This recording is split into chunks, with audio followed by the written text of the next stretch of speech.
Friends, how are you all? I hope आप लोग सब अच्छे से होंगे। जैसा कि आप लोग जानते हैं, मेरा नाम अंकिता लाल है। मैं आप लोगों को एनसीईआरटी बायोलॉजी पढ़ा रही हूँ।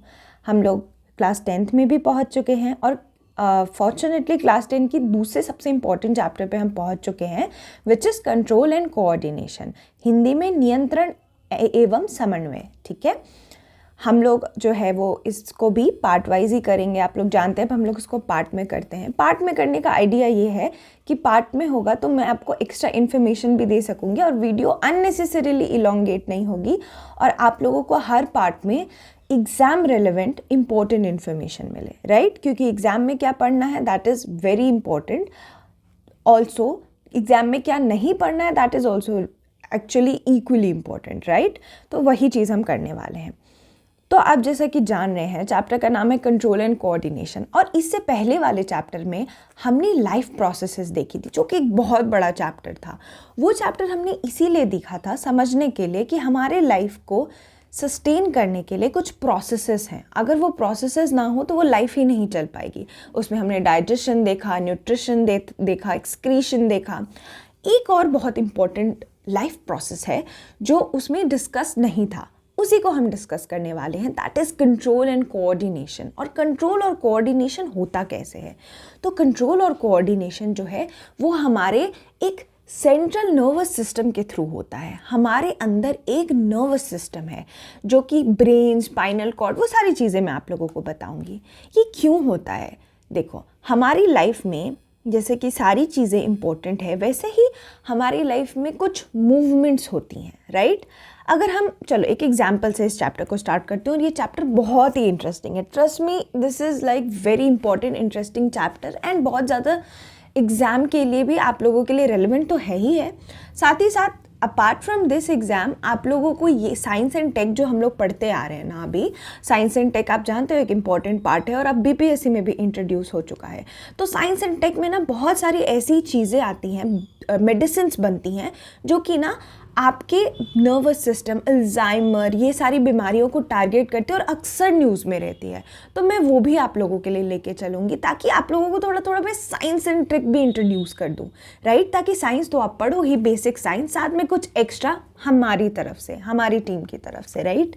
चलो तो हम स्टार्ट करते हैं। देखो मूवमेंट की अगर हम बात करते हैं तो जो हम है ना मल्टी सेलुलर ऑर्गेनिज्म में, हर बार मैं बता चुकी हूँ हम लोगों को, हमारे इसमें मूवमेंट होता है। ठीक है, एनिमल फॉर एग्जांपल लेकर चलते हैं, एनिमल में हमें लेकर चलते हैं, हम ह्यूमंस को। मूवमेंट की बात की जाए तो हम जब मूव करते हैं, ठीक है, वो क्यों होता है? आपको क्या लगता है हम इधर से उधर क्यों जाते हैं? एक एग्जाम्पल लेके चलो। एक बच्चा जो है वो खेलते खेलते उसकी बॉल चली गई कहीं पे, ठीक है, वो क्रिकेट खेल रहा था, बॉल उधर चली गई दूसरी साइड, तो वो दौड़कर उस बॉल को पकड़ के लेके आएगा, राइट? एक एग्जाम्पल ये रहा। दूसरा एग्जाम्पल, एक कैट थी, उस कैट को चूहे पकड़ने थे तो वो भाग के गई चूहों को पकड़ने के लिए, राइट? तो ये दूसरा एग्जाम्पल हो गया मूवमेंट का। दो मूवमेंट के एग्जाम्पल है। क्या रीज़न लगता है क्यों ये मूवमेंट्स हुई? ये मूवमेंट कहीं ना कहीं उसके इन्वायरमेंट से इन्फ्लुएंस कर रही थी। यानी कि अगर हम बात करें तो आप सोच के देखो, वो जो बच्चा है वो भाग के जा रहा है क्या करने? बॉल लेने। यानी कि उसने क्रिकेट खेला, उसको रियलाइज़ हुआ कि बॉल उधर चली गई है, अभी बॉल वापस लानी पड़ेगी वापस से क्रिकेट खेलने के लिए। उस कैट ने क्यों उसको उस कैट ने, सॉरी ये कैट बिल्कुल बेकार कैट है, आप समझ लो कि ये कैट है, वो कैट ने क्यों माउस को पकड़ा? ठीक है, तो उसके लिए भी ये एक रिस्पॉन्स था कि नहीं? क्योंकि उसको भूख लगी थी, उसको पता था ये रैट ही उसके लिए उसका फूड है, तो वो अपने फूड को लेने के लिए मूवमेंट करा उसने। इस तरह की मूवमेंट जो होती है ना, वो कोऑर्डिनेशन से हो रही है। किस कोऑर्डिनेशन से? इन्वायरमेंट के रिलेटेड जो चीज़ें हैं उससे कोऑर्डिनेट करके। और इसको कोऑर्डिनेट करने के लिए कि हमारे इन्वायरमेंट में क्या चीज़ हो रही है, हमारे आसपास कौन सी चीज़ हो रही है, इन्वायरमेंट किस तरह से हमें रिएक्ट करना है इन्वायरमेंट के लिए, ये एक पूरा कोऑर्डिनेशन का सिस्टम है। यानी कि ये एक पूरा जो है वो समन्वय है।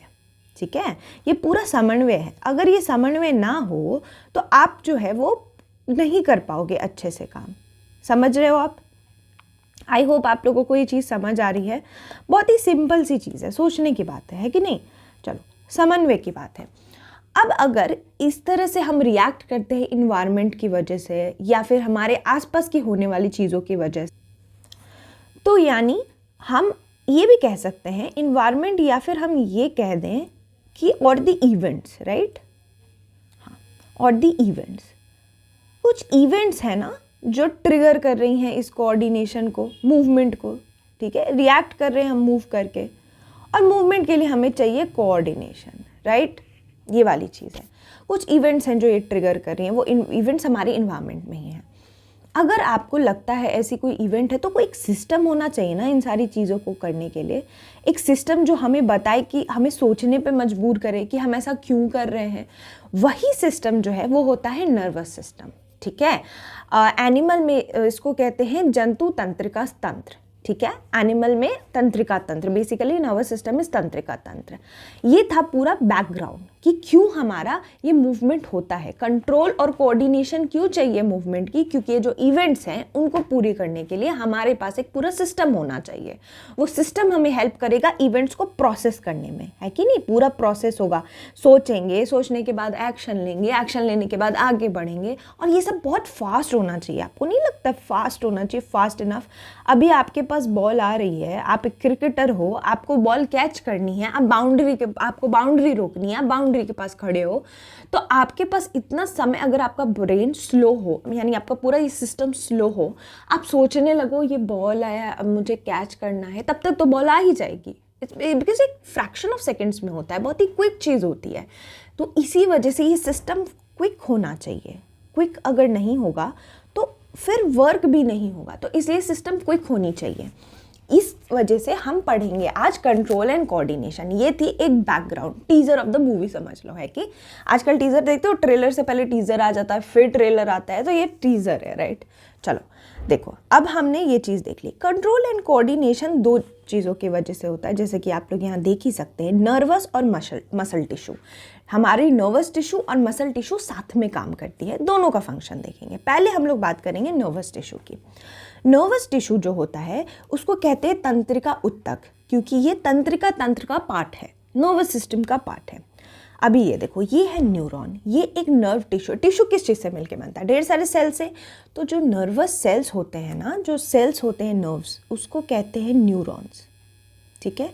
ये सेल्स हैं, न्यूरॉन ही वो सेल होता है जो बाद में नर्वस टिश्यू बना देता है कि नहीं? बाद में ये नर्वस टिश्यू बना देगा। अगर हिंदी में कहें तो तंत्रिका कोशिका, राइट, क्योंकि तंत्रिका तंत्र की पार्ट है, तो ये तंत्रिका कोशिका है। सेल्स जो हैं वो तंत्रिका कोशिका है, और टिश्यू तो हमने देख ही लिया, तंत्रिका उत्तक है, राइट। चलो ये पता चल गया। अब ये न्यूरॉन्स जो होती हैं, ये ढेर सारे न्यूरॉन साथ में मिलकर एक नेटवर्क बनाते हैं, जाली नुमा। आप इस पिक्चर को ध्यान से देखो, ये पिक्चर मैंने जानबूझ के लगाई है। ये एक न्यूरॉन, आपको दिख रहा है कितनी सारी जालियां हैं, इधर है, इधर है, इधर है, ऐसे हजार मिलियंस होते हैं हमारी बॉडी में, और ये मिलियंस में जो है मिलकर एक नेटवर्क बनाते हैं। और यही नेटवर्क जो है, इसमें क्या होता है, हमारे दिमाग में जो हम सोच रहे हैं ना, जो भी हमारी सोच है, वो एक इलेक्ट्रिकल इम्पल्स के थ्रू जाती है, एक पार्ट से दूसरी पार्ट इंफॉर्मेशन जाता है। अभी ये बहुत इंटरेस्टिंग है, मुझे तो बहुत एक्साइटिंग लगता है। आप सोचो, आपने कुछ सोचा दिमाग में, ठीक है, वो सोच आपकी एक एब्स्ट्रैक्ट सोच है, राइट, और वो सोच जो है हमारे ब्रेन में केमिकल्स के थ्रू गई, और वो केमिकल इलेक्ट्रिकल बन गया सिग्नल। वो इलेक्ट्रिकल सिग्नल एक न्यूरॉन से दूसरे न्यूरॉन जा रहा है, और ये पूरा सिग्नल आपके ब्रेन में इतना क्विकली जा रहा है कि आप सोच भी ले रहे हो, आप काम भी कर ले रहे हो। Isn't it exciting? तो यही चीज़ पूरी यही न्यूरॉन होता है केपेबल करने का, इसीलिए हम लोग नर्वस टिश्यू पढ़ रहे हैं। हमने न्यूरॉन्स को देख लिया, ये एक स्पेशलाइज्ड सेल है, ऑब्वियसली स्पेशलाइज्ड टिश्यू है, न्यूरॉन सेल है न्यूरॉन, और ये टिश्यूज़ जी हैं वो भी स्पेशलाइज हैं, क्योंकि ये इलेक्ट्रिकल इम्पल्सेस लेके जाती हैं एक पार्ट से दूसरी पार्ट में। अब देखो, ये जो न्यूरॉन्स होते हैं ना, ये जो नर्व सेल होते हैं, इनकी टिप पर, ठीक है, इनकी टिप पर कुछ चीज़ें होती हैं जो हमारे इन्वायरमेंट से, हमारे वातावरण से इंफॉर्मेशन लेने की कैपेबल होती हैं। इनको कहते हैं रिसेप्टर। क्या बोलते हैं? रिसेप्टर बोलते हैं। हिंदी में बोले तो इनको बोलते हैं ग्राही, ठीक है, आप याद रखेंगे। ये जो रिसेप्टर होते हैं, यही जो होते हैं वो हमारी सेंस ऑर्गन पे लोकेटेड होते हैं। अब आप सोच कर देखें, ठीक है, सेंस ऑर्गन के बाद ग्राही, देखो नाम सोचो, सेंस ऑर्गन। सेंस ऑर्गन जो होते हैं उनका नाम ही है सेंस ऑर्गन। सेंस करना, क्या सेंस करना? आसपास। हमारे पास होते हैं 5 सेंस ऑर्गन। ये तो आप लोगों ने बचपन सबसे पहले पढ़ा होगा जब साइंस पढ़ते हैं हम लोग, कि सेंस ऑर्गन 5 होते हैं। कौन कौन से सेंस ऑर्गन होते हैं? Everybody knows, eye, ear, nose, tongue and touch. Obviously touch भी होता है। ये 5 सेंस ऑर्गन जो होती हैं, इनकी इनर साइड पे, ठीक है, इनके इनर लाइन पर होते हैं ये रिसेप्टर्स, ठीक है। और ये रिसेप्टर जो हैं वो इसी न्यूरॉन में प्रेजेंट होते हैं रिसेप्टर। इनका क्या काम होता है? देखो, gustatory receptor, olfactory receptor, 2 receptor NCERT में मेंशन है, तो हमें पता होना चाहिए, जिसको कहेंगे हम लोग रस संवेदी ग्राही और घ्राण ग्राही, राइट। जो गस्टेटरी रिसेप्टर है वो क्या करता है? टेस्ट डिटेक्ट करता है, और ऑल्फैक्टरी जो है वो स्मेल डिटेक्ट करता है। ये हुआ इम्पॉर्टेंट, एक्सट्रीमली इम्पॉर्टेंट, कि ऑल्फैक्टरी स्मेल, गस्टेटरी टेस्ट। अब सोच के देखो, गस्टेटरी अगर टेस्ट को डिटेक्ट करता है तो वो किधर प्रेजेंट होगा? हम कौन से सेंस ऑर्गन से टेस्ट कर पाते हैं? ऑब्वियसली अपने टंग से कर पाते हैं, अपनी जीभा से कर पाते हैं। तो इसी वजह से हमारी जीभ पे प्रेजेंट होता है गस्टेटरी रिसेप्टर, और ऑल्फैक्टरी रिसेप्टर स्मेल को डिटेक्ट करता है। तो कहाँ प्रेजेंट होगा? ये तो मैं लिखूंगी भी नहीं, हम सबको पता है, हमारी नोज़ पर। तो ये सारे रिसेप्टर्स इंपॉर्टेंट है हमारे लिए जानने। ये अगर रिसेप्टर है, चलो रिसेप्टर देख लिया हमने। रिसेप्टर में अब एक एग्जाम्पल लेके चलते हैं, ठीक है। मैंने मम्मी ने बड़ा स्वादिष्ट सा खाना बनाया है, फॉर एग्जाम्पल मटर पनीर बनाई है। मटर पनीर का स्मेल आया हमारे पास, बड़ी दूर से घूम कर आया। और यहाँ चलो एक और एक्स्ट्रा इन्फॉर्मेशन बता देती हूँ, जब किसी खाने की स्मेल हमें आती है ना, तो क्यों आती है? क्योंकि खाना जो होता है ना, उसकी स्मेल एयर में मिल जाती है और डिफ्यूजन के थ्रू हमारे पास आ जाती है। कौन से प्रोसेस के थ्रू आती है? डिफ्यूजन के थ्रू, ठीक है। डिफ्यूज़ कर स्मेल आती है हमारे पास फूड की, ठीक है।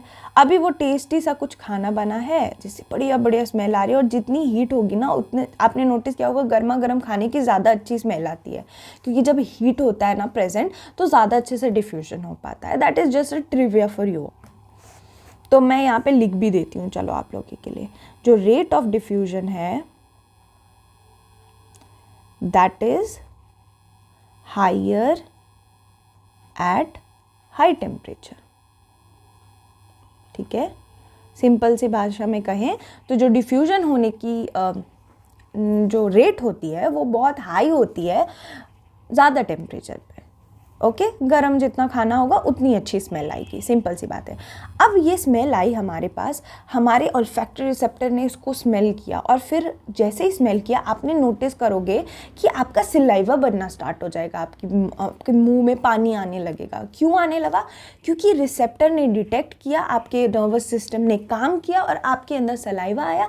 ये सलाइवा इस वजह से आया क्योंकि अब आपको खाना मिलेगा और आप उसको डाइजेस्ट करोगे। और हमने प्रीवियस क्लासेस में देखा था कि डाइजेशन करने के लिए हमारे पास सलाइवा की ज़रूरत है। सलाइवा खाने को चू करने के बाद उसको एक बोलस में कन्वर्ट कर देता है, जो सॉफ्ट इतना हो जाता है कि वो हमारे गले से नीचे चला जाए और बाकी की प्रोसेस होती रहे। देख लो किस तरह से सब कोऑर्डिनेटेड है, सबका समन्वय है। यही चीज़ हम लोग समझना चाह रहे हैं।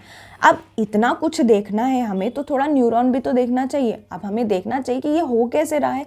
तो अब हम लोग देखेंगे सबसे इम्पॉर्टेंट चीज़, वो है न्यूरॉन, ठीक है। हम लोग देखने वाले हैं न्यूरॉन को। न्यूरॉन में अगर हम लोग बात करें तो तंत्रिका कोशिका है ये सब तो आप लोग जानते ही हैं ये सब। तो देखो, न्यूरॉन एक बहुत ही, बोला जाए तो बहुत ही वैसी वाली सेल है जिसका काम बहुत ही यूनिक है। तो इसके ना और बहुत ही यूनिक नेम्स हैं। हमारे एग्ज़ाम के लिए क्या इंपॉर्टेंट है कि आपको पता हो कि न्यूरॉन के अंदर ये कौन कौन से पार्ट होते हैं इसकी सेल में और सबका क्या रोल होता है, क्योंकि ये एनसीईआरटी में मेंशन्ड है क्लास 10th की, और ये एग्ज़ाम में भी आ जाता है। तो चलो हम देखते हैं एक स्ट्रक्चर ऑफ न्यूरॉन। ध्यान से देखो, एक न्यूरॉन को अगर तुम देखो तो तुम उसको 3 पार्ट में डिवाइड कर सकते हो। मैं ऐसा करती हूँ अपने अंडरस्टैंडिंग के लिए, मैं आप लोगों के लिए भी ये बात बताती हूँ, ओके। देखो क्या कर सकते हो आप लोग। ये इसकी मान लो बॉडी, ये मान लो इसका टेल, और ये इसको चलिए पूरे को 2 पार्ट में मान लो, बॉडी और टेल, ठीक। इसको एक ऑर्गेनिज्म की तरह मानो तो इसका ये ऊपर वाला पार्ट था और ये नीचे वाला पार्ट। अब हम लोग बात करते हैं इसकी बॉडी की। अगर बॉडी की बात करें तो देखो, एक न्यूक्लियस है, सेल है तो हमेशा उसमें एक न्यूक्लियस होगा, तो यहाँ एक न्यूक्लियस तो है ही। इनको कहते हैं डेंड्राइट, इनका बहुत बड़ा रोल होता है। ये हुई सेल बॉडी, सेल बॉडी हो गई। यहाँ पे होते हैं एक्सॉन, ठीक है। सेल बॉडी एक्सॉन दो पार्ट में अगर इसको आप डिवाइड करो, बॉडी टेल को आप मान लो एक्सॉन, ठीक। तो यहाँ मैं आपको लिख देती हूँ, हमने इसको कर दिया दो पार्ट में डिवाइड, दूसरे कलर में करती हूँ, चलो। हाँ देखो, न्यूरॉन जो है उसको मैंने डिवाइड कर दिया दो पार्ट में, मतलब इसके अंदर दो पार्ट है, एक है सेल बॉडी और दूसरा है एक्सॉन, ठीक। सेल बॉडी के अंदर आपका आ गया न्यूक्लियस, डेंड्राइट, सेल बॉडी, ठीक है। और जो एक्सॉन है, एक्सॉन हो गया आपका जो यहाँ से नीचे जा रहा है और यहाँ पे इसके टर्मिनल है। यानी कि टर्मिनल का क्या मतलब होता है, यहाँ आके ये एंड हो जाएगा। हम बस टर्मिनल पे जाते हैं, ट्रेन टर्मिनल, मतलब क्या होता है, वहाँ जाके एंड हो गया, यहाँ पे इसके टर्मिनल्स हैं। ये जो एक्सॉन होता है ना, ये बड़ा इंपॉर्टेंट रोल प्ले करता है, क्योंकि ये जो है वो जो हम सोच रहे हैं, हम बात कर रहे थे ना कि किस तरह से इलेक्ट्रिकली ट्रांसमिट होती हैं चीज़ें, तो ये जो इलेक्ट्रिकल इम्पल्स होता है ये एक्सॉन ट्रांसफ़र करने में मदद करता है। और इस वजह से इसके ऊपर कुछ इंपॉर्टेंट चीज़ें हैं, जैसे myelin sheath, node of Ranvier, ये दो चीज़ें याद होनी चाहिए। देखो एग्जाम में ना कई बार node of Ranvier is present at, ऐसे करके क्वेश्चन आ जाएगा। तो आपको अगर पता है, आपने नर्वस न्यूरॉन्स पढ़ा है या एक बार भी देखा है, तो आप ये कभी नहीं भूलोगे कि नोड ऑफ रैनवियर जो है वो न्यूरॉन में होता है। अभी मैं बताऊंगी क्यों होता है, तो आप लोगों को हमेशा के लिए याद रहेगा। ये इंपॉर्टेंट नहीं है आपके लिए इतना डिटेल में जाना कि नोड ऑफ रैनवियर क्यों होता है, बट मैं इसलिए बता रही हूँ ताकि आप लोगों को रटना ना पड़े। जब चीज़ें समझ आती हैं तो रटनी नहीं पड़ती, ठीक है। चलो, तो देखो क्या होता है। देखो, अगर हम लोग आराम से सोचें तो मैं आप लोगों को एक अच्छा सा लेआउट देती हूँ। एक न्यूरॉन, उसमें सेल बॉडी एक्सॉन है, इसको एक काम करते हैं, तीन पार्ट में डिवाइड कर देते हैं, डेंड्राइट कर देते हैं। This will be much easier, ये ज़्यादा आसान होगा आपके लिए।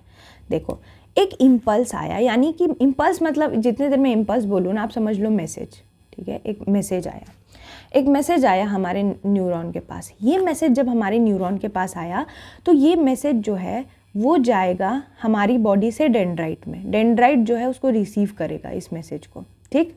बॉडी में कोई मैसेज है, जैसे हमारे पैर में चोट लग गई, हमने मैसेज भेजना हमारे न्यूरॉन को, ये मैसेज डेंड्राइट में गया, ये रहा डेंड्राइट। ये देखो, ध्यान से देखो, इसकी स्ट्रक्चर देखोगे तो आइडिया लग जाएगा। डेंड्राइट के पास मैसेज आ रहा है, ठीक। ये मैसेज यहाँ से न्यूक्लियस होते हुए जाएगा कहाँ पे, एक्सॉन में। अब ये मैसेज जो है वो चला जाएगा आपके एक्सॉन में, सेल बॉडी में, बेसिकली एक्सॉन नहीं, सेल बॉडी में। सेल बॉडी से चला जाएगा एक्सॉन में। अब ये मैसेज जो है वो यहाँ से इसने कैच किया, यहाँ से ये रिलीज़ होगा, ठीक है। ये एक्सॉन यहाँ पे जाएगा और ये कोई भी मैसेज जो है वो पहुँच जाएगा जहाँ उसको पहुँचना है। अगर पैर में चोट लगी है तो हमारे इधर में जाएगा जहाँ पे पेन रिसेप्टर्स में जाएगा और हमें पता चलेगा कि हमें चोट लगी है, और फिर हम नेक्स्ट एक्शन लेंगे, दवाई लगाएंगे, जो भी करेंगे, ठीक। इस तरह से एक पूरा मैसेज का चक्र चलता है, ठीक है। मैसेज आता है, डेंड्राइट उसको रिसीव करता है, सेल बॉडी जाता है और एक्सॉन जो है उसको आगे लेके चला जाता है।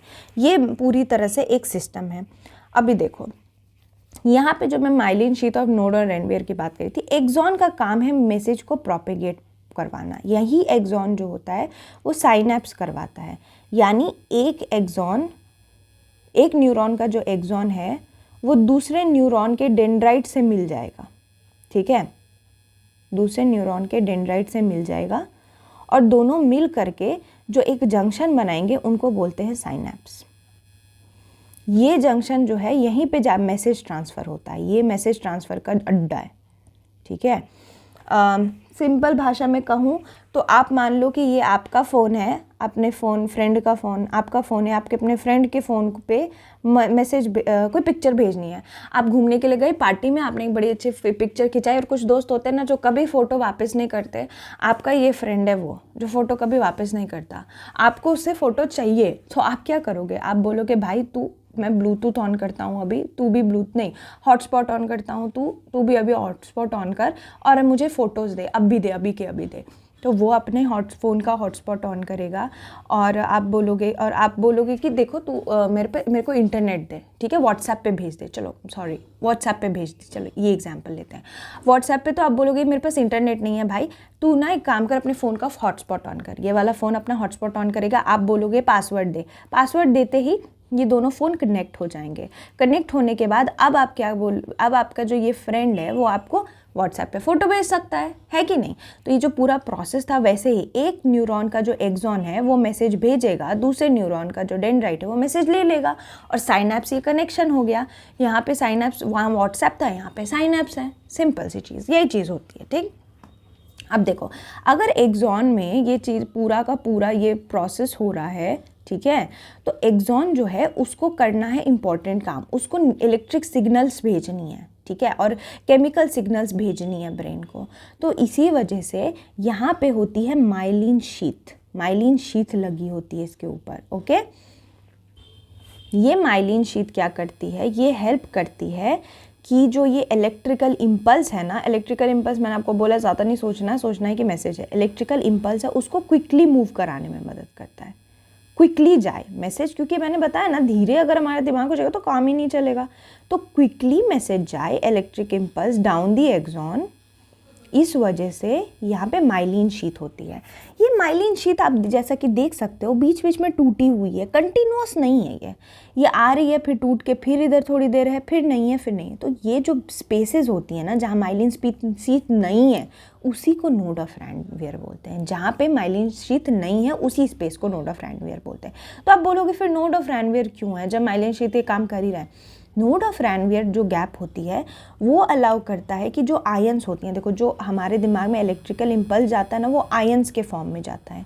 ये आयन जो होता है वो एकदम से आराम से प्रोपगेट कर पाए, यहाँ से यहाँ, यहाँ से यहाँ, ऐसे करके जाता है आयन, ठीक है, यहाँ से यहाँ, यहाँ से यहाँ, इस प्रोसेस में जा सके, इसीलिए नोड ऑफ रैनवियर इंपॉर्टेंट है। यानी अल्टीमेटली माइलिन शीथ और नोड ऑफ रैनवियर जो हैं वो एक्सॉन को इम्पल्स ट्रांसफ़र करने में मदद करती हैं, ठीक है, मूव करवाने में, कि इधर से इधर चला जाए, मैसेज फटाफट चला जाए, ये इस पूरी चीज़ है।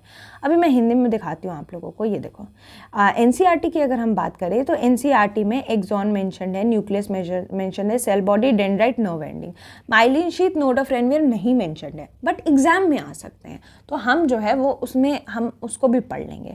हिंदी में देखें तो देखो केंद्रक है, द्रुमिका है, डेंड्राइटिस द्रुमिका, राइट, और एक्सॉन जो है वो तंत्रिकाक्ष है। आपको द्रुमिका और तंत्रिकाक्ष इंपॉर्टेंटली याद रखनी चाहिए।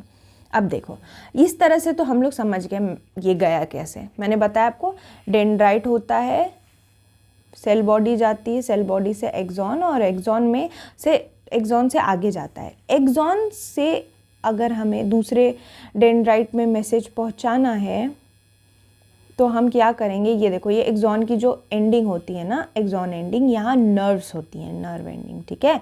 यहीं पर क्या होता है, यहाँ पे मैसेज आता है ऐसे कर कर, ठीक है, यहीं पे मैसेज आता है, और दूसरे वाले जो न्यूरॉन होता है, मान लो ये दूसरा न्यूरॉन है, इसके डेंड्राइट यहाँ पे ऐसे लगे होते हैं, ठीक है, इसके डेंड्राइट यहाँ पे ऐसे लगे होते हैं। ये किसी का एक्सॉन था, ठीक है, उसके डेंड्राइट लगे होते हैं, और यहाँ से यहाँ मैसेज जा रहा होता है, और इसको कहते हैं साइनैप्स। तो ये साइनैप्स वर्ड थोड़ा सा याद रखेंगे, ठीक। ज़्यादा डिटेल में मैं मसल ये इम्पल्स ट्रांसफ़र नहीं जाऊंगी, बिकॉज अगर वो जाऊंगी तो एक तो टाइम लेगा, और दूसरी चीज़ ये बहुत एक्स्ट्रा इन्फॉर्मेशन हो जाएगी आप लोग के लिए। आप लोग बस इतना ही समझें कि इलेक्ट्रिकल फॉर्म में जाता है, ठीक है, एक केमिकल मैसेज होता है, मैसेज जो होता है वो केमिकल होता है, ट्रांसफ़र करता है इलेक्ट्रिकल फॉर्म में हमारे दिमाग में, ठीक है, ह्यूमन्स के केमिकल मैसेज है, इलेक्ट्रिकल फॉर्म में ट्रांसफ़र हो रहा है, जिसको हम लोग इम्पल्स बोल रहे हैं। ये जो इलेक्ट्रिकल ट्रांसफ़र है इसी को हम लोग इम्पल्स बोल रहे हैं। बस इतना जान लें आप लोग, इतना बहुत है, मोर देन इनफ है। एक पिक्चर में दिखा देती हूँ आप लोगों को, तो थोड़ा सा ना एक पिक्चर से आप लोग को आइडिया हो जाएगा कि किस तरह से ये इम्पल्स मूव करती हैं।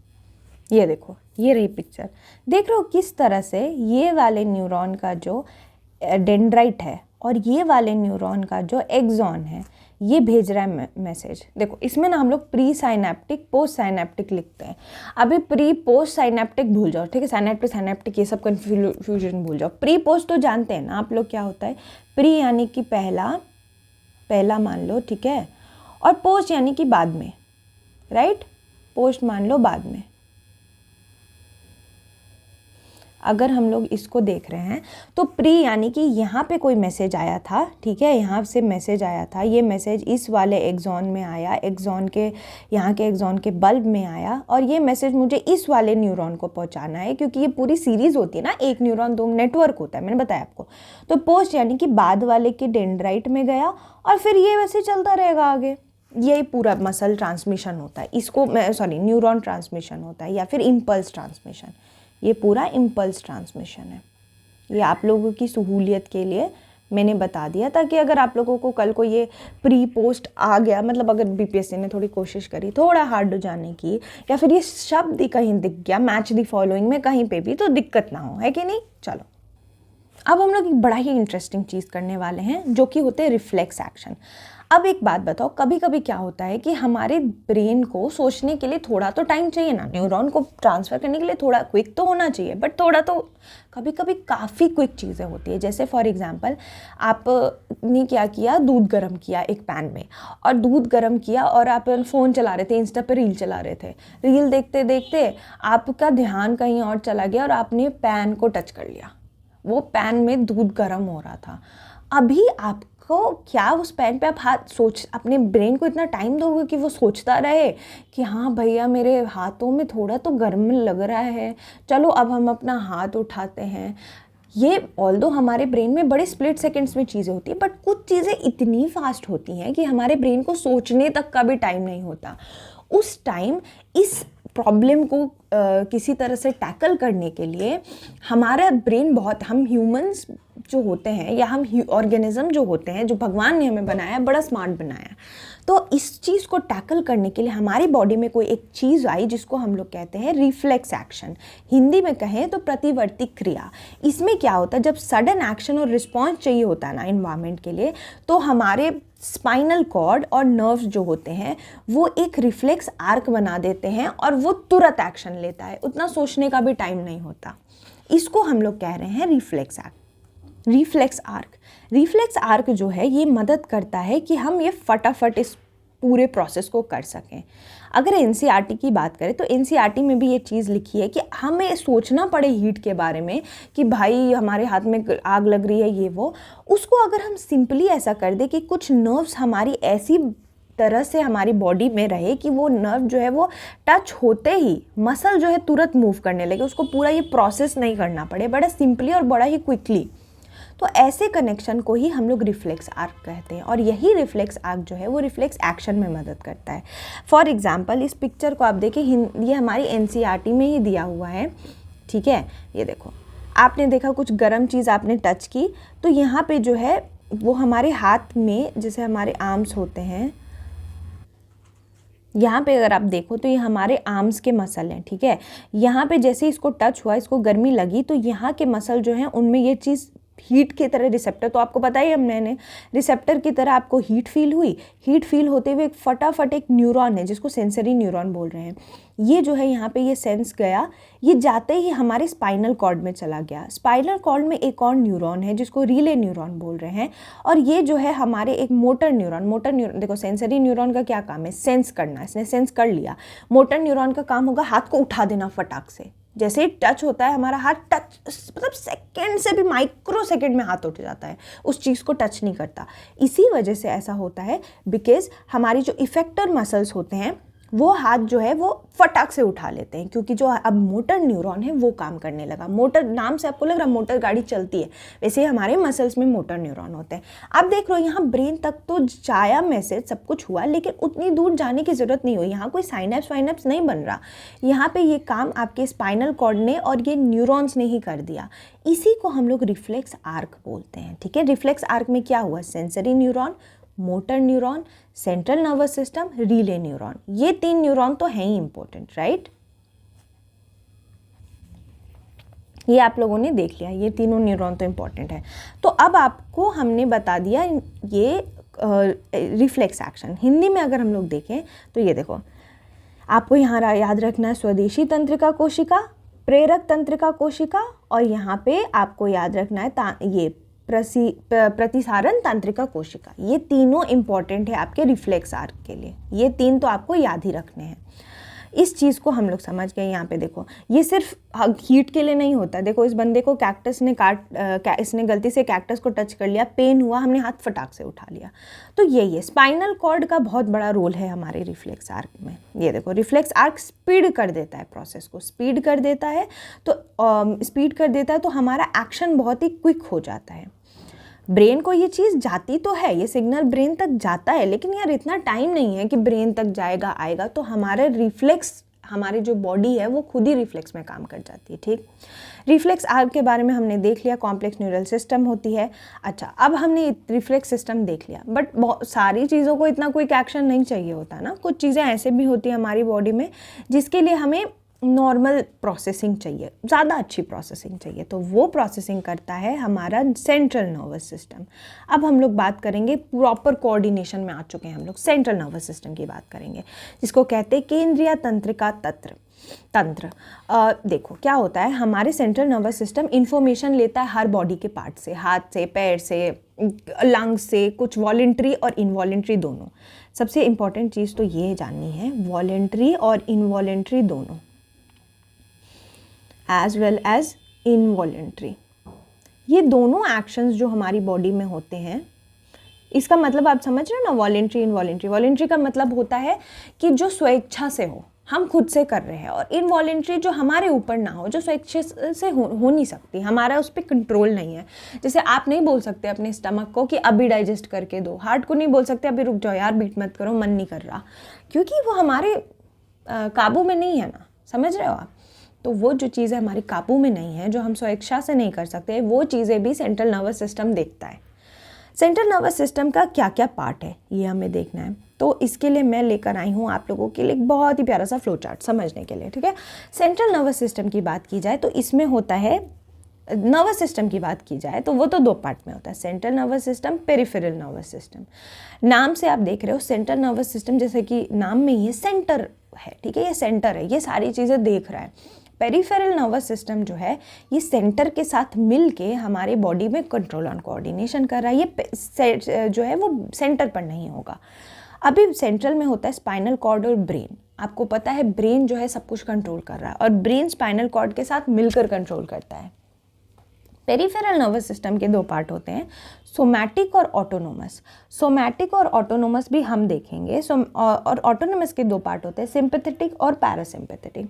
देखो, पेरिफेरल नर्वस सिस्टम की जब हम लोग बात करते हैं तो ये सिस्टम बने होते हैं नर्व से, जो ब्रेन और स्पाइनल कॉर्ड से ही निकल रहे होते हैं। यहाँ से जो कुछ नर्व्स निकल रहे होते हैं, नर्व्स फ्रॉम, नर्व्स का मतलब आप न्यूरॉन समझ लेना, प्लीज़ कंफ्यूज मत होना, ठीक है।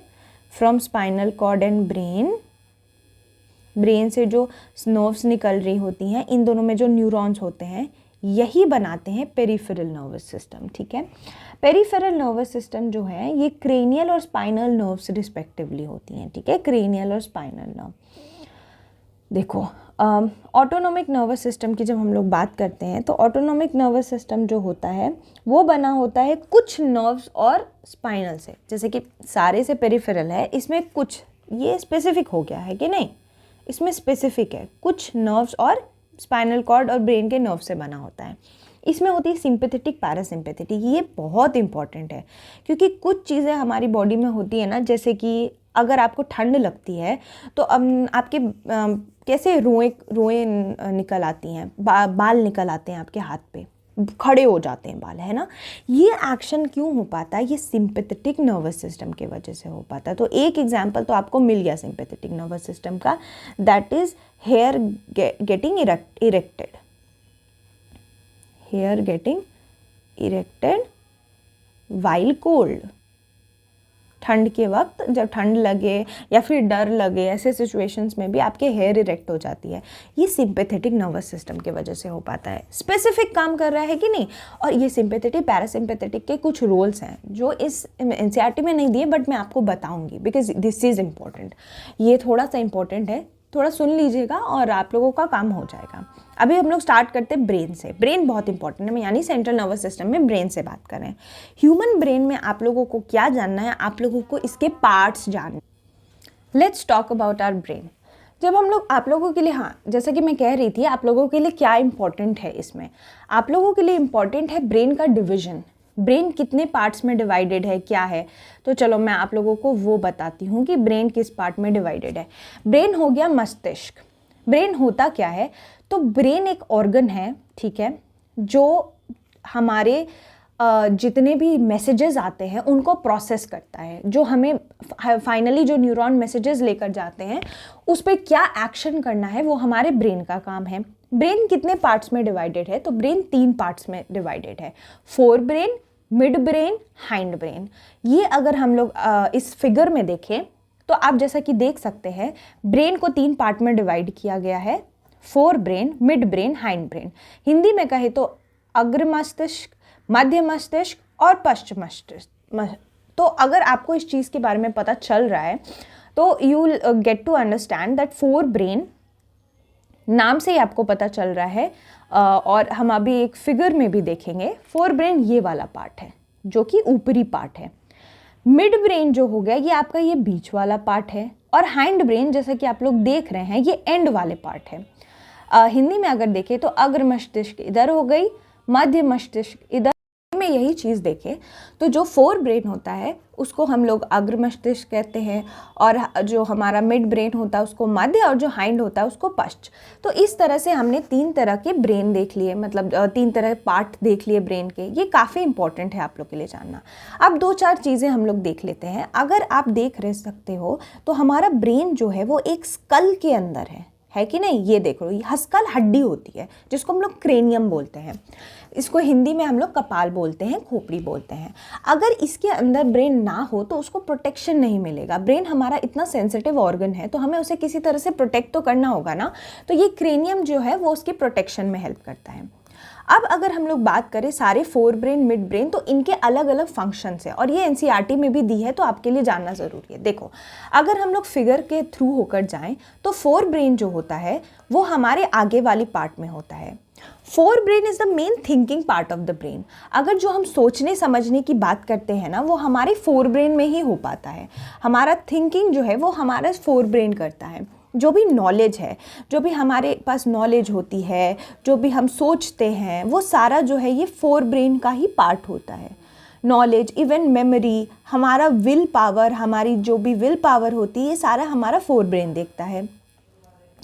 और जो हमारी स्पेशल एरियाज़ होती हैं, जैसे कि जो हम सांस लेते हैं, हियरिंग हो गया, स्मेलिंग हो गया, यानी कि जो भी सेंस ऑर्गन हमारे काम कर रहे हैं ना वो भी फोर ब्रेन में ही होता है।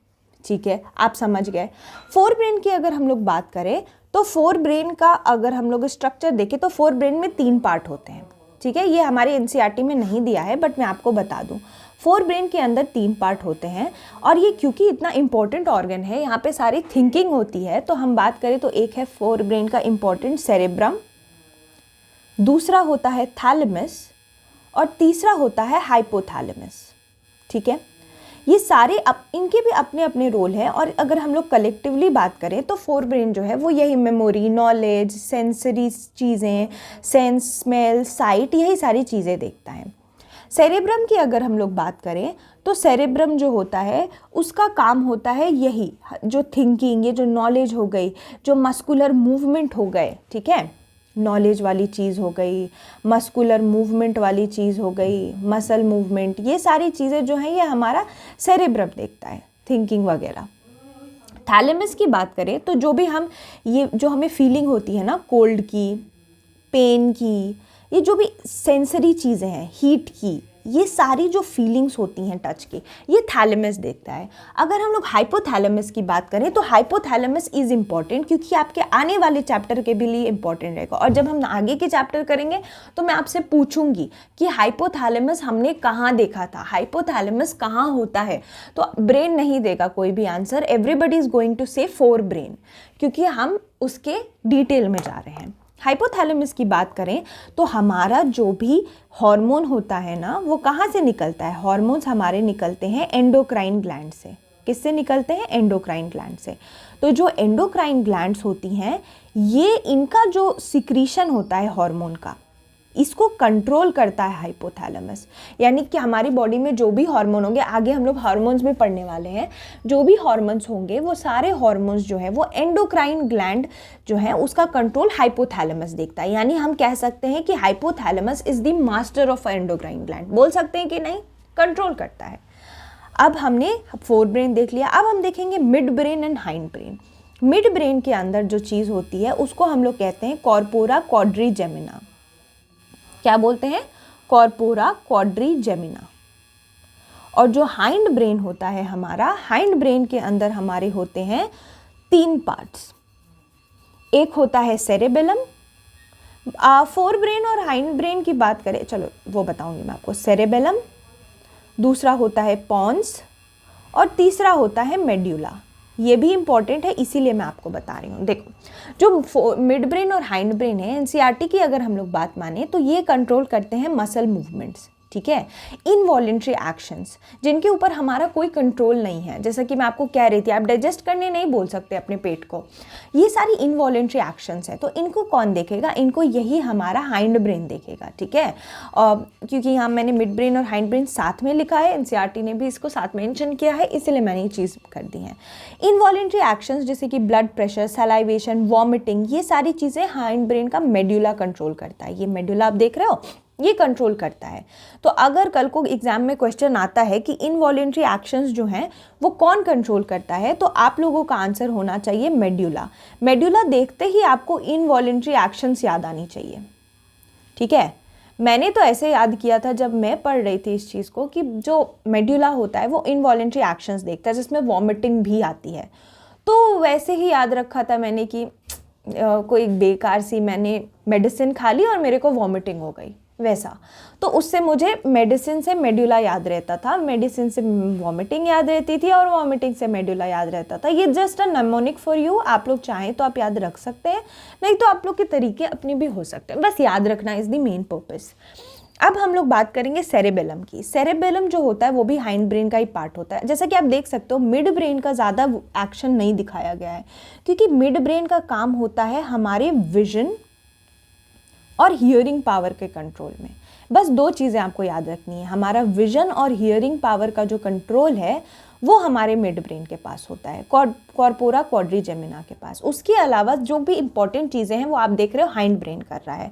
जब हम लोग बात सेरेबेलम की करते हैं, तो सेरेबेलम याद रखते ही आपको याद आ जाना चाहिए वॉलेंट्री एक्शन। जैसे कि मेडुला देखते इनवॉलेंट्री एक्शन, सेरेबेलम देखते हुए वॉलेंट्री एक्शन। वॉलेंट्री एक्शन अभी ऊपर बताया मैंने आपको, जैसे आप कैसे बैठ रहे हो, अपना पोस्चर ठीक करने, कल को कोई आपको बोले कि भाई सीधे तन के बैठो, तो आपका सेरेबेलम एक्ट करेगा उस वक्त, ओके। फिर बात आती है पॉन्स की। पॉन्स का पूरा नाम पॉन्स वेरोलाई है। ये बेसिकली एक ब्रिज की तरह काम करता है ब्रेन और स्पाइनल कॉर्ड के बीच। ये एक ब्रिज होता है ब्रेन और स्पाइनल कॉर्ड के बीच। चलो, अब हमने पूरा ब्रेन बात कर ली, तो अब हम लोग क्या करते हैं ना, इसकी ना पिक्चर देखते हैं। अब जब हम लोग पिक्चर देखेंगे तो हमें रियलाइज़ हो जाएगा हमने क्या क्या चीज़ें बात कर ली हैं। ये देखो, ब्रेन की जब हम लोग स्ट्रक्चर बात कर रहे थे तो यहाँ एनसीईआरटी के अंदर हमने 4 ब्रेन देख लिया। 4 ब्रेन के अंदर मैंने आप लोगों को बताया सेरेब्रम, ये आपको सेरेब्रम दिख रहा है। थैलेमस एंड हाइपोथैलेमस की बात की, ये रहा हाइपोथैलेमस। और आपका थैलेमस शायद एनसीईआरटी ने मार्क नहीं किया है, but thalamus is somewhere here only. Thalamus, hypothalamus, cerebrum, hypothalamus याद हो गया। जब हम मिड ब्रेन की बात कर रहे हैं तो वहाँ पे होता है, यहाँ होता है कॉर्पोरा क्वाड्रिजेमिना। और जब हाइंड ब्रेन की बात कर रहे हैं तो यही है पॉन्स, मेडुला, सेरेबेलम। अभी कभी कभी ना एग्जाम में एक क्वेश्चन आता है, कई बार मैंने देखा है कि name part of brain that looks exactly like brain. ये क्वेश्चन मैंने कई बार देखी है, तो वो ना आंसर इसका सेरेबेलम होता है, बिकॉज सेरेबेलम अगर आप देखें तो वो एक मिनी ब्रेन की तरह दिख रहा होता है, ठीक है। तो आप लोगों के लिए ये एक्स्ट्रा इन्फॉर्मेशन मेरी तरफ से कि सेरेबेलम जो होता है that is also known as sometimes, कभी कभी बोल देते हैं इसको सेरेबेलम को टाइनी ब्रेन या फिर लिटिल ब्रेन, ठीक है। Cerebellum is sometimes known as little brain, okay. अगर हम लोग हिंदी में बात करें तो आपको याद रखना है कि अनुमस्तिष्क जो है वो छोटे मस्तिष्क की तरह है, राइट। ये वाली चीज़ आप लोग के काम की होनी चाहिए। तो आप लोग देख सकते हैं किस तरह से हमने पूरा ब्रेन समझ लिया, and brain is quite important, इसीलिए मैंने ब्रेन पे टाइम दिया और आप लोग को ये सारे 4 मिड और हाइंड बताए। हाइपोथैलेमस मुझे बताना होगा आप लोगों को, जब भी मैं हार्मोन पढ़ाऊंगी कमेंट सेक्शन में आप लोग के आंसर्स होने चाहिए। वैसे तो इसी में हम लोग हार्मोन देखेंगे, बाकी एंडोक्राइन डिटेल में भी देखेंगे। चलिए, तो अगर हम लोगों ने अभी नर्वस सिस्टम में सेंट्रल देख लिया, ब्रेन और स्पाइनल कॉर्ड, पेरिफेरल भी बता दिया मैंने आप लोगों को, ब्रेन भी डिटेल में बता दी। अब हम लोग को एक चीज़ जो एनसीईआरटी में मेंशन्ड है कि ब्रेन प्रोटेक्टेड कैसे रहता है, तो अभी मैं ऊपर आपको क्रेनियम मस्तिष्क की बात बता रही थी। वो एक बोनी बॉक्स होता है, बोन जैसा बॉक्स होता है जिसके अंदर ब्रेन हमारा रहता है और इसके अंदर एक फ्लूइड होती है। देखो हमारा ब्रेन इतना सॉफ्ट ऑर्गन है ना कि इसके प्रोटेक्शन के लिए वी नीड एक बॉक्स तो है ही है जो कि क्रेनियम है, उसके अंदर फ्लूइड प्रेजेंट होता है। ठीक है, मैं आपको इसका ब्लू कलर से बना देती हूँ। यहाँ पे फ्लूइड प्रेजेंट होता है, लिक्विड प्रेजेंट होता है। ये जो होता है वो शॉक एब्जॉर्बर की तरह काम करता है। किसकी तरह काम करता है? शॉक एब्जॉर्बर की तरह। क्योंकि कल को कोई एक्सीडेंट होता है किसी का, गॉड फॉरबिड कोई एक्सीडेंट हो गया और एक्सीडेंट होने पे ब्रेन पर चोट लगी है, तो क्योंकि हमारा ब्रेन इतना इंपॉर्टेंट ऑर्गन है तो ये जो फ्लूइड है ना ये कुछ शॉक एब्जॉर्ब करेंगे। ये तो सच बात है कि अगर बहुत भयंकर एक्सीडेंट हुआ है तो कुछ नहीं हो सकता, बट मोर और लेस ये एक कुशन की तरह काम करते हैं। उसके अलावा हमने देख लिया एक बम्पी हार्टी स्ट्रक्चर तो होता ही है, और वर्टिब्रल कॉलम जो बैकबोन होता है वो प्रोटेक्ट करता है स्पाइनल कॉर्ड को। ब्रेन के नीचे से ही ना यहाँ से स्पाइनल कॉर्ड निकलता है। मैं आपको ये पिक्चर में दिखाती हूँ, ये देखो ये रहा स्पाइनल कॉर्ड। ये स्पाइनल कॉर्ड जैसे ब्रेन का प्रोटेक्शन तो क्रेनियम कर रहा है, स्पाइनल कॉर्ड का प्रोटेक्शन कौन करेगा? तो हमें याद रखना है कि स्पाइनल कॉर्ड को प्रोटेक्ट करने के लिए हमारी बॉडी में प्रेजेंट होते हैं बैकबोन, जिसको वर्टिब्रल कॉलम बोलते हैं। वर्टिब्रल कॉलम जो होता है उसी के अंदर, जिसको बैकबोन भी आप कभी कभी कह देते हो, इसी के अंदर हमारी प्रेजेंट होती है स्पाइनल कॉर्ड। और स्पाइनल कॉर्ड इक्वली इंपॉर्टेंट है ब्रेन की हमारे सेंट्रल नर्वस सिस्टम को मेंटेन करने के लिए, जिसको आप लोग रीढ़ की हड्डी भी बोलते हैं। ठीक है, जैसे आप देख सकते हो रीढ़ की हड्डी। अब हम लोग बात करेंगे मसल की। कभी भी हमारे बॉडी में अगर कोई मूवमेंट होगा तो वो सिर्फ नर्वस सिस्टम नहीं देखेगा, वो मस्कुलर सिस्टम भी देखेगा। टिश्यू के अंदर मैंने आप लोगों को मसल टिश्यू थोड़ी डिटेल में बताई थी। टिश्यू जब मैं आप लोगों को पढ़ा रही थी तो मैंने बताया था कि जो मसल टिश्यू होता है, एक क्विक रिवीजन करवा देती हूँ, ऑल्दो आप लोग वापस जाकर प्लीज़ क्लासेस देख लेना, उससे क्या होता है ना कि रिवीजन क्रिएट होता है, but still I will give you a quick revision. Muscle tissue की जब हमने बात की थी तो हमने बात किया था कि मसल्स जो होते हैं उसके अंदर कुछ प्रोटीन्स होते हैं, एक्टिन और मायोसिन, ये दोनों एक दूसरे के ऊपर स्लाइड कर रहे होते हैं और इनके अंदर भी एक कनेक्शन हो रहा होता है एटीपी, जो कि एनर्जी करेंसी है। हमने कई क्लासेस में बात की थी। ये एटीपी जो है वो एनर्जी प्रोवाइड करता है मसल के इस कॉन्ट्रैक्शन और एक्सपेंशन के लिए, और इस तरह से हमारा मसल जो है वो मूवमेंट में मदद करता है। कॉन्ट्रैक्शन और रिलैक्सेशन, ये दो तरह की इवेंट होती हैं। यही जो है वो मसल टिश्यू को मदद करता है किसी भी तरह का एक्शन कन्वे करने में, डिसीजन कन्वे करने में, किसी भी तरह का एक्शन कन्वे करने में। जब हम लोग मूवमेंट इन एनिमल्स की बात करेंगे तो हम लोग ये बात करेंगे जो कॉन्सेप्ट होता है ना मूवमेंट का, वो सेलुलर लेवल पे ऐसा है कि मसल सेल अपनी शेप चेंज करती है। इसी को मैं कॉन्ट्रैक्शन और रिलैक्सेशन कह रही हूँ।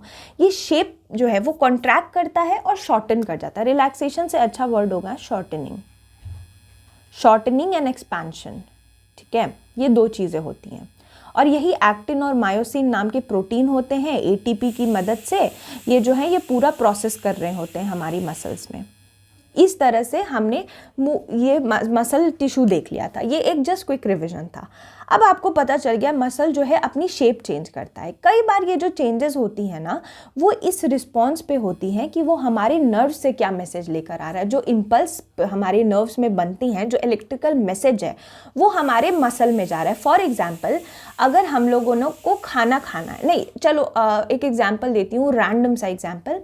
अगर मैंने बोला किसी को कि उसको मेहंदी लगानी है किसी को, तो उसको वो जिस तरह से उस मेहंदी के कुप्पी को पकड़ेगी या फिर मेल कोई भी अगर लगा रहा हो तो जिस तरह से वो पकड़ेंगे ना वो भी एक मसल का मूवमेंट ही है। और जो मसल का मूवमेंट है वो हमारे ब्रेन के अंदर आया कि मुझे मेहंदी लगानी है, तो जो ब्रेन के अंदर इलेक्ट्रिकल इम्पल्सेस बनी है वो अब हमारे मसल्स में पहुंच गई हैं और मसल्स जो हैं अब इस तरह से रिएक्ट करेंगे कि हमारा मूवमेंट होगा। यानी कि आपके न्यूरॉन्स और आपके मस्कुलर सेल्स ये साथ में काम कर रहे हैं, तब जाकर एक मूवमेंट हो पा रही है कि नहीं। ये चीज़ हमने समझ लिया। अब अगर हम लोग मसल टिश्यू की बात करें तो ये इस फिगर में आप देख सकते हैं कि मसल टिश्यू में क्या हो रहा है। ब्लड वेसल्स हैं, पेरीमाइसियम, एंडोमाइसियम, ये सारी चीज़ें ना मसल की पार्ट्स हैं अंदर, पेरीमाइसियम, एंडोमाइसियम, इतना डिटेल में जाने की ज़रूरत नहीं, मैं बस दिखाने के लिए आप लोगों को दिखा रही थी कि किस तरह से कुछ फाइबर्स होते हैं, ब्लड वेसल्स होते हैं और ये सारे मिलकर वो करते हैं। ये हमने पूरा देख लिया मूवमेंट इन ह्यूमंस। अब हम लोग देखेंगे मूवमेंट इन प्लांट्स। प्लांट्स की मूवमेंट को हम लोग देखेंगे। प्लांट की मूवमेंट के बारे में अगर बात करें तो हम अक्सर सोचते हैं कि plants are stationary, they don't move. That's true, they are stationary. Plant एक जगह से दूसरी जगह अपनी जो पोजीशन नहीं चेंज करता, but that does not mean कि प्लांट में किसी भी तरह का मूवमेंट नहीं होता। Movement is not only changing position, सिर्फ पोजीशन चेंज करना is not movement. Movement also means कि हम जो है वो किसी तरह के चेंजेस लेकर आए in response to our environment. तो प्लांट भी तो इन्वायरमेंट में रहता है ना, तो प्लांट में भी उसी तरह के मूवमेंट होते हैं उसके इन्वायरमेंट के रिस्पॉन्स में। तो इस तरह से हम लोगों को कुछ मूवमेंट्स देखनी है। प्लांट में दो तरह के मूवमेंट्स होते हैं। जो अगर हिंदी मीडियम की बात करें तो पादपों में दो तरह के मूवमेंट होते हैं, ठीक। एक होता है, दो तरह से होती हैं, दो तरह से। एक होता है इमीडिएट रिस्पॉन्स टू स्टिमुलाई। इसका ये मतलब हुआ कि प्लांट में किसी तरह का स्टिमुलाई है। आप लोगों ने टच मी नॉट प्लांट का नाम तो सुना ही होगा। साइंटिफिक नाम टच मी नॉट का थोड़ा सा एक बार जान लें। कई बार मैंने कुछ एग्जाम्स में साइंटिफिक नेम भी देखे हैं इसके, तो मैं नहीं चाहती आप लोगों को प्रॉब्लम हो। मिमोसा प्यूडिका बोलते हैं। टच मी नॉट प्लांट का साइंटिफिक नाम है मिमोसा प्यूडिका। मिमोसा प्यूडिका जो प्लांट होती है, छुई मुई प्लांट जिसको बोलते हैं, जब आप इसके पत्तों को छुओगे ना तो ये सिकुड़ जाते हैं इसके पत्ते। तो इजंट इट अ मूवमेंट? क्या ये एक मूवमेंट नहीं है? ऑफ कोर्स है। तो इसके अंदर क्या हो रहा है, एक इलेक्ट्रिकल केमिकल मैसेज जा रहा है, ठीक है। आपने क्या किया, उसको टच किया, एक केमिकल मैसेज जो है प्लांट के अंदर चला गया। वो केमिकल मैसेज जो है वो इलेक्ट्रिकल मैसेज की तरह काम किया और प्लांट ने फटाक से अपने पत्ते सिकुड़ लिए। तो ये स्टिमुलाई के रिस्पॉन्स में हो रहा है, यानी किसी तरह की अनुक्रिया हो रही है। इस वजह से उद्दीपन के लिए तो क्या हो रहा है, स्टिमुलस मिला, स्टिमुलस पे वर्क किया। तो ये पहला टाइप ऑफ मूवमेंट है प्लांट का। दूसरा एग्जाम्पल क्या है स्टिमुलस के चेंज का, कि प्लांट के सेल्स जो है ना वो अपने शेप चेंज कर लेते हैं। मैंने आप लोगों को ऑस्मोसिस जब पढ़ा रही थी तो मैंने आप लोगों को एक्स ऑस्मोसिस और एंड ऑस्मोसिस दो चीज़ें बताई थी। आई hope you guys remember. Please आप लोगों को अगर याद नहीं है तो जाकर पीछे रिवाइज कर लें। देखो 6 to 10 की एनसीईआरटी हम इसीलिए करते हैं ना कि हमारे पास जो बेसिक कॉन्सेप्ट है वो हर एक एनसीईआरटी में मेंशन्ड है, ठीक है। तो जो एनसीईआरटीज़ में मेंशन है वो तो हमें नहीं छोड़ना चाहिए ना। तो वही वाला, this is the basic idea. इस वजह से हमने ये देख लिया कि ऑस्मोसिस होता है, एंड ऑस्मोसिस, एक्स ऑस्मोसिस। तो हमने किशमिश की बात की थी और रेजिन्स की बात की थी और एक सेल का भी एग्जाम्पल लिया था कि किस तरह से सेल के अंदर जो है वो किशमिश को अगर पानी में डाल देते हैं तो किस तरह से वो स्वेल कर जाता है। और अगर किसी सेल को हम ऐसी जगह डाल दें जहाँ पे कॉन्सेंट्रेशन का ही तो गेम था, हाई कॉन्सेंट्रेशन से लो कॉन्सेंट्रेशन की बात कर रहे थे हम लोग। तो वैसे ही ये कॉन्सेंट्रेशन की बात होती है। तो जब भी आप किसी प्लांट के सेल को पानी में डाल दो जहाँ पे ज़्यादा पानी हो तो वो पानी को सोख लेगा, स्वेल कर जाएगा। जहाँ पे कम पानी वो पानी छोड़ देगा और वहाँ पे वो वो श्रिंक कर जाएगा। तो ये सारी जो चीज़ें हैं ये सेल का शेप ही तो चेंज कर रही हैं। This is also a movement. किसकी वजह से? किसी रिस्पॉन्स की वजह से। मे बी ड्राई एरिया में आपने रख दिया, बहुत पानी में डाल दिया, कुछ भी रीजंस हो सकते हैं। उसके अलावा ये रिस्पॉन्ड करते हैं स्टिमुलाई से in growing in the direction that appears as they are moving. For example sunflower की जो हम बात करते हैं, सनफ्लावर को आपने अगर देखा हो वाइल्ड में तो वो जहाँ जहाँ सूर्य जाता है ना वहीं वहीं वो भी उस तरह से मूव करता है। तो ये भी तो एक स्टिमुलाई ही है। स्टिमुलाई का क्या मतलब हुआ, वो सूर्य की जो रोशनी है, जो सनलाइट है, दैट इज़ द स्टिमुलाई। वो स्टिमुलाई और वो हेल्प कर रहा है इसको मूव करने में, एक पार्ट से दूसरी पार्ट में। अब अगर हम लोग बात करें दूसरा तरीका जिस वजह से प्लांट जो है वो मूव करता है, वो है उसके ग्रोथ पे डिपेंड करता है। पहला स्टिमुलस पे डिपेंड करता है, दूसरा ग्रोथ पे डिपेंड करता है। अब ये ग्रोथ पे कैसे डिपेंड करता है? Environmental triggers. जैसे कि ट्रिगर का क्या मतलब हुआ, लाइट हो गई, ग्रेविटी हो गई, ये सारी चीज़ें हमारी इन्वायरमेंट में ही है कि नहीं। प्लांट उसी में ग्रो कर रहा है। तो कई बार प्लांट को जब लाइट चाहिए होती है तो वो उस तरह से मूव करेगा जहाँ पे उसकी ग्रोथ होगी। जैसे आपने एक प्लांट लगाया, मान लो अपने रूम में लगाया, ठीक है, एक मनी प्लांट है फॉर एग्जांपल, आपने उसको अपने रूम पे रख दिया किसी शीशे के बॉटल में। वो मनी प्लांट को उधर धूप नहीं आ रही थी, बट उसने देखा, उस मनी प्लांट ने, उसने फील किया, बेसिकली देखा तो नहीं, कि बगल की एक विंडो से रोशनी आ रही है। तो आप नोटिस करोगे कि जो प्लांट का मूवमेंट है ना, वो उस विंडो के पास चला गया। क्यों गया? क्योंकि वहाँ पे उसको ग्रोथ मिलेगी। That was the trigger for it. ठीक है, वैसे ही ग्रेविटी भी होती है ट्रिगर। ओके, इस वजह से हम लोग एक नया कॉन्सेप्ट पढ़ेंगे जिसका नाम है ट्रॉपिज्म। प्लांट्स में ट्रॉपिज्म।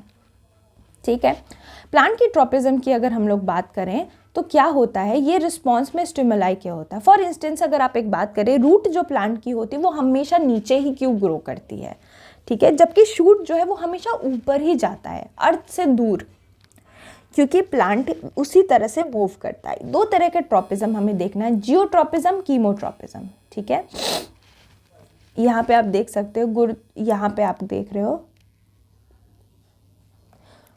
गुरुत्वानुवर्तन देख रहे हो आप, किस तरह से जो है वो जियोट्रॉपिज्म, यही है।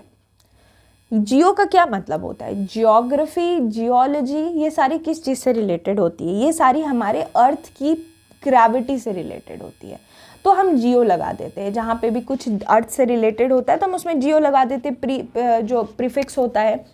तो जो भी हमारा रूट जो है वो नीचे जा रहा है और शूट ऊपर जा रहा है, that is because of the pull of the earth और ग्रेविटी। खत्म। कीमोट्रॉपिज्म, नाम में ही कीमो है, यानी कि केमिकल की बात हो रही है। रिस्पॉन्स में प्लांट के कुछ केमिकल्स के इलेक्ट्रिकल इम्पल्स बनता है, जैसे टच मी नॉट, हमने छुई मुई को देख लिया, केमिकल उसमें किसी तरह का रिलीज हुआ और इसमें इलेक्ट्रिकल इम्पल्स आई और वो तुरंत से बंद कर गया। तो ये दो कुछ ट्रॉपिज्म एनसीईआरटी में मेंशन है, जियो और कीमो, जैसा कि आप देख सकते हो, ये हिंदी में भी इस तरह से मेंशन है। तो ये दोनों चीज़ें आपको याद रखनी है। नाम बहुत ही आसान है, एग्जाम में आप गेस कर लोगे, इट्स नो बिग डील, बहुत आसान है। अब हम लोग अगर बात करें तो हम लोग केमिकल कम्युनिकेशन की बात करेंगे। अब हम लोग ने कोऑर्डिनेशन में केमिकल कम्युनिकेशन देखना है, यानी कि हार्मोन्स। आपको ये बात पता है कि हमने न्यूरॉन नर्वस सिस्टम देख लिया, लेकिन सिर्फ न्यूरॉन और उसके इलेक्ट्रिकल इम्पल्सेस से ही सारी चीज़ें नहीं चल रही हमारी बॉडी में। अगर हम ह्यूमंस की बात करें तो हमारे अंदर there is something called hormones. ये हार्मोन्स होते हैं केमिकल मैसेजेस। जैसे हमारे ब्रेन में थे इलेक्ट्रिकल मैसेजेस, या ब्रेन नहीं कहूँ, अगर मैं न्यूरॉन कहूँ तो न्यूरॉन में इलेक्ट्रिकल इम्पल्सेस थी, वैसे ही हमारे हार्मोन्स जो हैं उसके अंदर केमिकल ये मैसेजेस होंगी। ठीक है, ये केमिकल मैसेजेस होती हैं। केमिकल कम्युनिकेशन की अगर हम लोग बात करें तो केमिकल कम्युनिकेशन प्लांट और एनिमल दोनों में होता है in the form of hormones. जैसा कि मैं बात करी थी, हार्मोन होता क्या है? तो हार्मोन एक केमिकल सब्सटेंस है, ऑब्वियसली केमिकल कम्युनिकेशन है तो केमिकल तो होगा ही। इसको एंडोक्राइन ग्लैंड्स रिलीज करती हैं और इन सब का स्पेसिफिक फंक्शन होता है, हर हार्मोन का अपना एक फंक्शन होता है। तो हम लोग प्लांट के हार्मोन्स की बात करते हैं। ठीक है, प्लांट के हार्मोन एक इंपॉर्टेंट टॉपिक है एग्जाम के पर्सपेक्टिव से, एक्चुअली बहुत इंपॉर्टेंट टॉपिक है। Let me double star marked. एक क्वेश्चन ना, प्लांट हार्मोन, जब आपको क्विकली रिवाइज करना हो ना बायोलॉजी फॉर बीपीएससी, तो आप लोग टॉपिक वाइज जाओ तो ये एक इंपॉर्टेंट टॉपिक आ जाता है, हार्मोन, प्लांट के हार्मोन्स। ठीक है, ह्यूमन के तो है ही है, प्लांट के भी। तो हम लोग थोड़ा सा अलग अलग हार्मोन्स की बात करते हैं प्लांट में। प्लांट में आप लोगों को 4 हार्मोन्स, बेसिकली 5 हार्मोन्स याद होने चाहिए। 5th hormone is ethylene. ठीक है, आप लोगों को 5 हार्मोन्स के नाम याद होने चाहिए, auxin, gibberellin, cytokinin, abscisic acid, ethylene. ये 5 हार्मोन बहुत ज़्यादा इंपॉर्टेंट है और इनके फंक्शन भी इंपॉर्टेंट है। ये मैच द फॉलोइंग में आने के बहुत चांसेस है। ऑक्सिन जो होता है वो रूट के टिप पे होता है, यानी कि अगर प्लांट में जो टिप पर प्रेजेंट होता है, शूट के टिप पे वो ग्रोथ में हेल्प करता है, दैट इज ऑक्सिन। जिब्रेलिन जो होता है वो बिल्कुल ऑक्सिन की तरह ही ग्रोथ में मदद करता है और ये स्टेम पे प्रेजेंट होता है। साइटोकिनिन जो होता है वो सेल डिवीजन प्रमोट करता है और ये जो है वो सेल डिवीजन में मदद करता है, जैसे सीड और फ्रूट की सेल डिवीजन में। एब्सिसिक एसिड जो है ना वो एक नेगेटिव हार्मोन है। ठीक है, आपको याद रखना है। एब्सिसिक एसिड नेगेटिव इसलिए है क्योंकि जो पत्ते होते हैं ना वो मुरझा जाते हैं, वो भी एक इसकी वजह से, एब्सिसिक एसिड की ही वजह से होता है, यानी कि ये ग्रोथ इनहिबिट कर रहा है। यहाँ तक आपने देखा ये सारे ग्रोथ प्रमोट कर रहे थे ये तीनों, बट जैसे ही एब्सिसिक एसिड की बात आई, ये पॉजिटिव हो गया, नेगेटिव हो गया, ये क्या कर रहा है, इनहिबिट कर रहा है ग्रोथ। इस वजह से एब्सिसिक एसिड मेरे समझ से ज़्यादा इंपॉर्टेंट हो जाता है और आप लोगों को याद करने में भी मदद करेगा, क्योंकि अगर आपको ये याद है कि abscisic acid is a negative hormone, तो आपको ये ज़रूर याद रहेगा कि बाकी सारे पॉजिटिव है कि नहीं। चलो, इथिलीन की अगर बात करें तो इथिलीन जो है वो फ्रूट राइपनिंग में मदद करता है। और एक और चीज़ में जो कि आपके प्रीलिम्स पर्सपेक्टिव से बहुत इंपॉर्टेंट है, वो ये है कि ethylene is a gaseous hormone. ठीक है, ये एक गैसियस हार्मोन है, ये एग्जाम्स में आ जाता है। और ये फ्रूट राइपनिंग में, यानी कल को अगर आपको मैं कच्चे आम दूं और आपको पकाना है, तो अगर आप उसमें इथिलीन डाल दोगे तो वो जल्दी पक जाएंगे। और इसी वजह से ना कई बार आप देखते हो कि सीज़न नहीं होता फिर भी हमें कुछ फ्रूट्स मिल जाते हैं, क्योंकि हम उसको केमिकली हॉर्मोन्स डालकर पकाते हैं। तो इतना अभी इस पॉइंट पे आप लोगों के लिए हॉर्मोन्स के लिए जानना ज़रूरी था। ठीक है, अब हम लोग हॉर्मोन्स इन एनिमल देखने वाले हैं। ये हम लोग पार्ट 2 में देखते हैं, बिकॉज ये खुद में एक बहुत इंपॉर्टेंट टॉपिक है और मैं इसको थोड़ा डिटेल में लेना चाहती हूँ। तो जब हम लोग बात करेंगे इसकी, तो इसको आप लोग पार्ट 2 में कैरी फॉरवर्ड करेंगे, हॉर्मोन्स इन एनिमल्स, और फिर कुछ क्वेश्चंस देख लेंगे एक आध। और आप लोग, जैसे कि मैंने देखा कमेंट सेक्शन में आप लोग कह रहे थे एक PYQ सेशन लेने का मैं सोच रही हूँ, एंड आप लोग बताएं कि वो पूरा जो भी लाइफ प्रोसेसेस है उस पर ले लूँ, इसको कंप्लीट करके लूँ, या फिर अगर आप लोग चाहते हो कि मैं लास्ट में पूरी क्लास 10th की ही PYQ ले लूँ, आप लोग मुझे बताएं कमेंट सेक्शन में आप लोग क्या चाहते हैं, तो वील डू अकॉर्डिंगली। और हाँ, अभी क्लास 10 ख़त्म ही हो जाएगा, काफ़ी जल्दी ख़त्म हो जाएगा, एंड आई होप आप लोग सारे पढ़ रहे हों। एग्ज़ाम में अब ज़्यादा टाइम बचा नहीं है, तो क्विकली आप लोग मेंस तो पढ़ते ही रहें, क्योंकि mains is very important. Mains ready होंगे तब भी प्रीलिम्स रेडी होंगे, तो मेंस की चीज़ें करते रहें। और जहाँ तक बात रही प्रीलिम्स की, तो साथ साथ रिविज़न करते रहे, अभी एम्पल टाइम है आपके पास, एंड आप लोग अच्छे से कर सकते हैं। So keep reading guys, and session को लाइक भी कर दीजिएगा, and I hope you guys enjoyed the class. Let's meet in the part 2। तब तक पढ़ते रहिए, आगे बढ़ते रहिए, मिलती हूँ आप लोग से दूसरी क्लास में।